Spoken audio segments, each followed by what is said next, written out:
तो भाई सूझ गई है। पाकिस्तान की तो बढ़िया वाली सूझ गई है। कल तक जो लोग कुदरत का निजाम कर रहे थे ना, आज अपनी ही टीम पर टूट पड़े हैं। चलिए समझते हैं कि ये पूरा माजरा है क्या। अच्छा, तो चलिए एक सवाल से शुरू करते हैं। बाबर आजम और वो लोग ये मैच देख रहे थे, उनमें एक बात क्या कॉमन है? कोई अंदाजा? जवाब ये है कि दोनों ही वर्ल्ड कप का सेमीफाइनल अपने अपने घर से देखेंगे। बस फर्क इतना है कि बाबर की टीम बाहर हो गई और देखने वालों की शायद कोई दूसरी पसंदीदा टीम पहुंच जाएगी। ठीक है, तो कहानी में जरा गहराई से चलते हैं।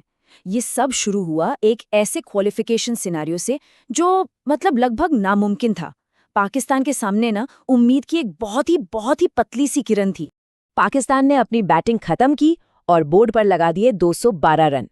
अब देखिए, टी20 में 212 का स्कोर काफी तगड़ा माना जाता है, एक ऐसा स्कोर जिसे आप आराम से डिफेंड कर सकते हैं।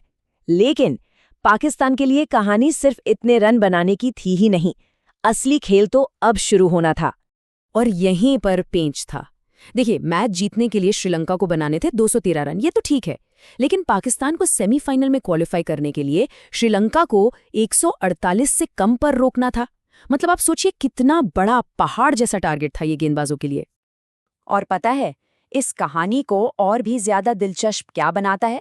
पाकिस्तान के अपनी बैटिंग। ये सच में एक ही पारी के अंदर दो अलग अलग पारियों वाली कहानी थी। शुरुआत, अरे क्या कमाल की शुरुआत थी। ओपनिंग पार्टनरशिप हुई पूरे 175 रनों की। साहिबजादा फरहान ने तो मानो आग ही लगा दी। टूर्नामेंट में अपना दूसरा शतक जड़ दिया और ऐसा करने वाले वो टी20 वर्ल्ड कप के इतिहास में पहले बल्लेबाज बन गए। इतना ही नहीं, एक ही एडिशन में सबसे ज्यादा रन बनाने का विराट कोहली का रिकॉर्ड भी तोड़ दिया।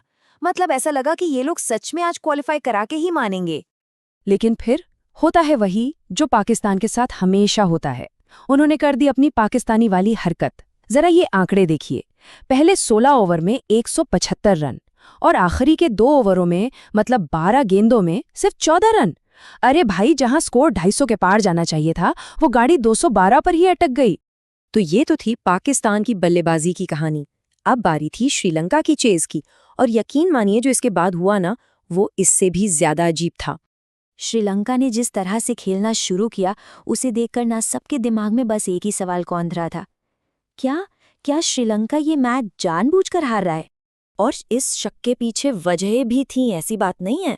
फील्डिंग इतनी ढीली कि 15-20 रन तो ऐसे ही दे दिए, एकदम जरूरी मौकों पर कैच टपका दिए। और बल्लेबाज तो ऐसे आउट हो रहे थे जैसे उन्हें क्रीज पर रुकना ही नहीं है। कुछ थ्योरी ये भी चल रही थी कि अगर पाकिस्तान क्वालिफाई करता है तो उससे कोलंबो को भी कुछ फायदा होगा। लेकिन फिर इन सारी कॉन्स्पिरेसी थ्योरीज की हवा एक मजेदार बात ने निकाल दी। किसी ने कहा कि अरे भाई, पाकिस्तानियों के पास तो श्रीलंकन खिलाड़ियों को खरीदने के लिए, मतलब मैच फिक्स करने के लिए पैसे ही नहीं है। तो मतलब साफ था, श्रीलंका कोई मैच फिक्स नहीं कर रहा था, वो बस वाकई में बहुत खराब क्रिकेट खेल रहा था।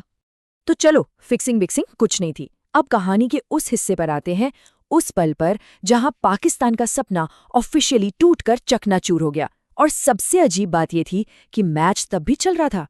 तो हुआ ये कि शुरुआती कुछ विकेट गिरने के बाद असलंका और रतन नायके ने पारी को थोड़ा संभाला, और देखते ही देखते उन्होंने वो 148 रन का आंकड़ा पार कर लिया, और वो भी कई ओवर पहले ही। और बस उसी पल, उसी एक रन के साथ पाकिस्तान वर्ल्ड कप से बाहर हो गया और न्यूजीलैंड ने सेमीफाइनल के लिए क्वालिफाई कर लिया। और आप सोचिए जरा, सिचुएशन कितनी अजीब थी। वर्ल्ड कप का नतीजा तो तय हो चुका था, पाकिस्तान बाहर, न्यूजीलैंड अंदर। लेकिन इन दोनों टीमों को बाकी का मैच पूरा खेलना था।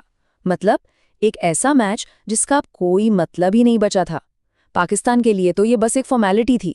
लेकिन ड्रामा अभी खत्म नहीं हुआ था। आखिरी ओवर में तो गजब ही हो गया। श्रीलंका को 12 गेंदों में चाहिए थे 46 रन। नामुमकिन सा लग रहा था, पर 20वें ओवर में दासुन शनाका ने 3 छक्के और 1 चौका जड़ दिया। इक्वेशन आ गई 2 गेंदों पर 6 रन। लगा कि श्रीलंका ये बेमतलब का मैच भी जीत जाएगा। लेकिन फिर आखिरी पलों में एक ब्रेन फेड मोमेंट हुआ और श्रीलंका चूक गया, और पाकिस्तानी मैच सिर्फ 5 रन से जीत गया।